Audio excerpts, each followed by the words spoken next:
Olá pessoal, tudo bem com vocês? Vamos dar início aqui a mais uma aula sobre saúde da criança e qual o papel do ACS para melhorar a saúde da criança. Vamos discutir os principais dados, mas o principal objetivo dessa aula mesmo é servir como resumo.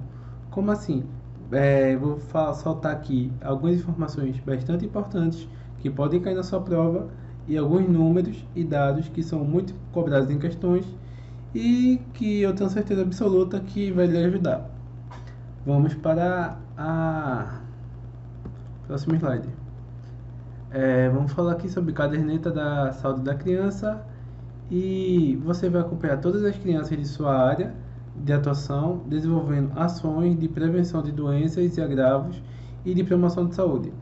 Ou seja, para que serve essa caderneta da criança? Ela serve também para uma medida para você auxiliar, perdão, uma medida que vai lhe auxiliar para você manter o acompanhamento das crianças da sua área e como forma de você fazer medidas de prevenção. Por exemplo, uma criança está abaixo do peso, isso daí você já pode colocar e vai ser detectado na caderneta de saúde da criança. Além disso, lá tem as principais doenças e agravos e a partir desse monitoramento, a partir dessa sua atenção com a sua área, você vai estar fazendo uma medida de promoção à saúde naquela região. E uma informação muito importante que eu coloquei aqui, que leva em consideração o ECA, o Instituto da Criança e do Adolescente, nós temos aqui que criança se leva até os 12 anos. Após isso, é considerado adolescente. Isso pode ser uma medida até besta que você considera, mas que eu vejo cair muitas provas como pegadinha, diz que criança é até 10, 8, mas na verdade, oficialmente pelo ECA, é até 12 anos e muitas vezes eles trocam esse número para poder fazer com que você erre uma questão. E quais são os principais meios de você chegou na sua área, viu que tem uma criança, o que você vai pedir, o que você vai ver dessa criança? Você vai ver aqui o calendário vacinal dela, se está em dia, vai procurar fazer a prevenção dos acidentes da infância, se você vê que a família é mal disciplinada e deixa muitos objetos pontudos ou deixa a criança solta e isso facilita o acidente, cabe a você também informar os riscos disso à criança. Busca ativa de faltosos, ou seja, aquela criança só tomou a vacina do nascimento, que é hepatite B e BCG. Aí, no caso, você vai ter que buscar esses faltosos da vacinação e orientar eles a importância da vacina. Aí, ao postinho, ao BS mais próximo, para poder realizar a vacina. E um dos principais pontos que muitas vezes acabam batido é sobre o que, gente? É sobre o aleitamento materno. A importância do aleitamento materno até os 6 meses, a criança é de fundamental importância, gente. Ou seja, só recapitulando esse slide, criança é até 12 anos. O que o ACS deve fazer ao ver uma criança é pedir o seu calendário vacinal, busca ativa na prevenção de acidentes contra a criança, busca ativa de faltosos e incentivar aquela mãe, aquela puérpera, a fazer o aleitamento materno. E o que é dito na caderneta da criança? Um dos principais medidores da caderneta da criança é o IMC, que é essa fórmula aqui, que leva em consideração o peso da criança dividido pela altura dela ao quadrado. Isso daqui é muito importante porque vai saber se a criança está abaixo ou acima do peso e pode ser uma excelente ferramenta para combater a obesidade infantil. Aqui tem o esquema vacinal, eu não vou adentrar muito nele porque só ele cabe várias aulas, mas o mais importante é você saber aqui que a BCG e a hepatite é dada ao nascer e tem períodos de vacinação. Por exemplo, aqui no segundo mês é dada a hepatite B, a rotavírus, a DTP, DTPA. No terceiro mês é dada a meningocócica C e a meningocócica B, entre outras vacinas. Não vou me estender muito aqui, porque também no próprio calendário vacinal tem descrito lá isso daqui tudo bonitinho e você consegue ver direito qual será a próxima vacinação da criança. Sobre isso daqui é polêmico, sobre o Bolsa Família. como é que vai saber se a criança tem direito ou não à Bolsa Família, no caso a família da criança? O agente de saúde tem o dever de orientar famílias que se encaixem nos critérios e a se cadastrar no Bolsa Família. Isso daqui, há uns 10 anos atrás, ocorria muito, que tipo, pelo que eu sei, né, não sou desse tempo, que a pessoa queria Bolsa Família e diziam que era o ACS que vai fazer e não era o ACS e tem confusão por causa disso. Mas não, o que se tem hoje em dia é que se o agente de saúde vê uma família em pobreza e que se ela se encaixe no critério para entrar no Bolsa Família, ele deve sim orientar ela a fazer o pedido na assistência social, entre outros, para requerir o seu direito de Bolsa Família. E entre os requisitos para a família poder entrar no Bolsa Família, as crianças e os adolescentes devem estar indo à escola, devem mostrar o calendário de vacinação e ver a condição de saúde também que se está a criança. Vamos para o próximo slide. E sobre alimentação. A alimentação é muito importante. E o que ocorre é que muita gente dá alimentos, dá água para a criança antes dos 6 meses. Isso é considerado errado. E vamos ver aqui. Nos primeiros 6 meses, o bebê deve receber apenas leite materno. Isso mesmo, gente. Mas não pode dar nem água. Não, é aleitamento materno exclusivo. Pelo menos isso é o que é recomendado. Após isso, o que se recomenda é adicionar legumes, carne, cereais, coisas pastosas, como diz aqui, de fácil deglutição e digestão para a criança. Não vai dar uma feijoada para a criança. É algo simples, uma bananinha, um legumezinho, para que facilite a criança já ir se acostumando aos outros alimentos. E a amamentação deve continuar até os 2 anos de idade. Isso é o que é o recomendado. Vamos para o próximo slide. E sobre obesidade infantil. E sobre as características, vamos lá.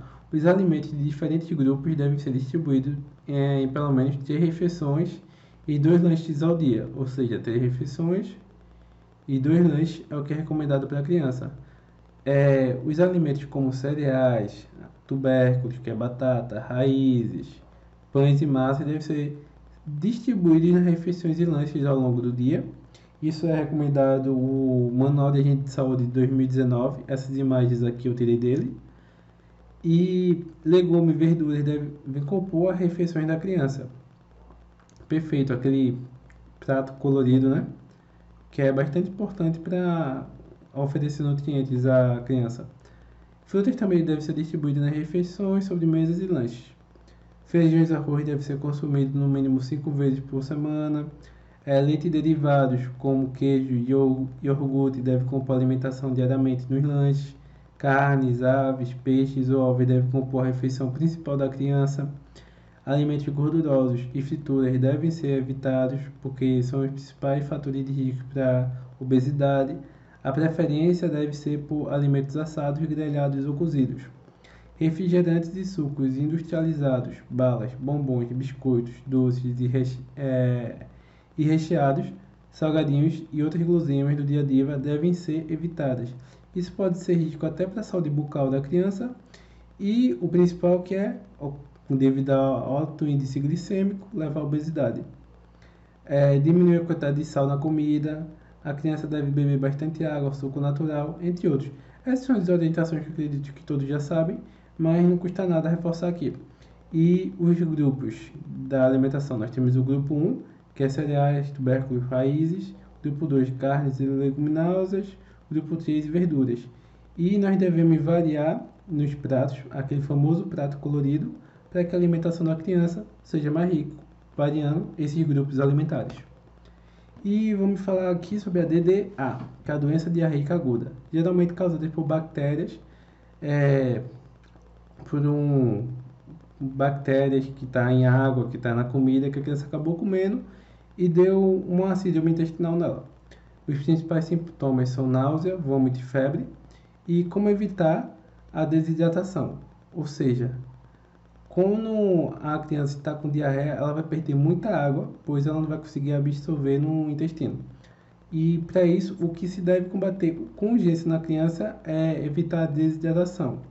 E como você também combate a DDA de medida de saúde pública? É fazendo por meio de saneamento básico, eliminação de pragas e nutrição adequada para melhorar o sistema imune daquela criança. E essa diarreia pode durar de 2 a 14 dias, sendo necessário muitas vezes levar ao médico, pois diarreia em criança é coisa grave. E como orientar e desenvolver? Dar destino adequado de lixo e desertos, melhorar a qualidade de água, ações de controle de mosca, formiga e barata, medidas de higiene, de forma geral, para poder combater esse tipo de doença. E quais são os acidentes mais comuns nas crianças? Os acidentes mais comuns dependem da faixa etária, porque tem os bebês que são de colo e tem as crianças que já engatinham. Vou abordar cada um deles de maneira breve, aqui só para poder dar a luz para vocês ajudarem na hora da prova. Queimaduras com água de banho ou alimentos quentes são comuns em crianças que estão nessa faixa etária, bebê de colo. Enforcamento por cordões de chupeta também é comum. Afogamento no banho, intoxicação no erro na dosagem de medicamentos, isso é muito comum. O pai ou a mãe não tem uma certa escolaridade ou simplesmente errado na continha do medicamento da criança, e isso causa uma intoxicação que na maioria das vezes é bem grave para a criança. Quedas do trocador, andador, andajá ou da cama. Quedas também são bastante comuns. Para evitar queimaduras, basta criar o hábito de experimentar a temperatura da água. Algo tão simples que eu acredito que não ocorre muito, mas nunca se sabe, né? Esses são os principais acidentes em bebê de colo. Vamos ver nas crianças que engatinham. Nós temos intoxicações por medicamentos, como também nós já vimos no outro. Produto de limpeza, porque a criança já está engatinhando, os pais muitas vezes não se atentam a isso, e a criança acaba bebendo esses produtos de limpeza. Raticidas, plantas, entre outros, que o bebê sozinho tem autonomia para pegar e botar na boca. Sufocação por sacos plásticos, choques em fios e tomadas, mordeduras picadas por animais peçonhentos, ferimentos cortantes e perfurantes, queimaduras de fogão e ingestão ou inalação de pequenos objetos, como moedas, clipes e tampinhas. E quando se deve procurar um serviço de saúde quando a criança se acidenta ou algo do tipo? Será que é necessário mesmo procurar o serviço de saúde?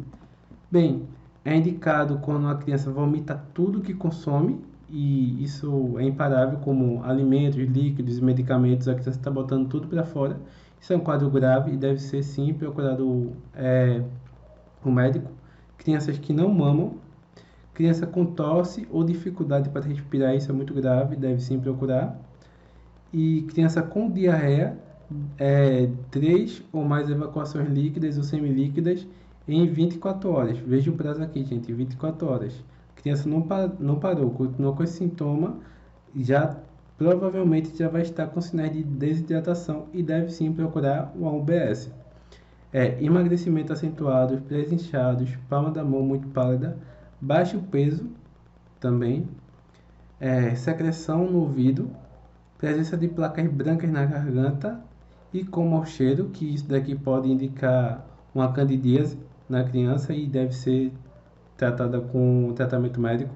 Presença de bolha de pus na garganta, umbigo vermelho com secreção amarelada, presença de sangue nas fezes, melena, né? Isso daqui é grave e deve ser sim levado ao médico, ou simplesmente quadro febril, deve sim encaminhar a criança ao médico. E é isso, gente. Nossa aula de hoje foi sobre isso, sobre a saúde da criança. Abordei esses tópicos que acredito que vai ajudar muito vocês na hora da prova. Cai muito como pegadinha, e se deve ou não encaminhar ao médico, o que deve fazer, ou botar você como agente de saúde na prática, o que você faria. É bastante interessante estudar isso. Não se esqueça de deixar o like, comentar aqui se você gostou, se deseja mais conteúdos desse tipo. E eu tenho minha apostila também, ela custa apenas R$ 15, tem várias questões de agente de saúde para te ajudar a galgar o cargo de agente de saúde. Também tem a página de Edemias. Se desejar adquirir, o link vai estar aqui na descrição. E é isso, gente. Até mais.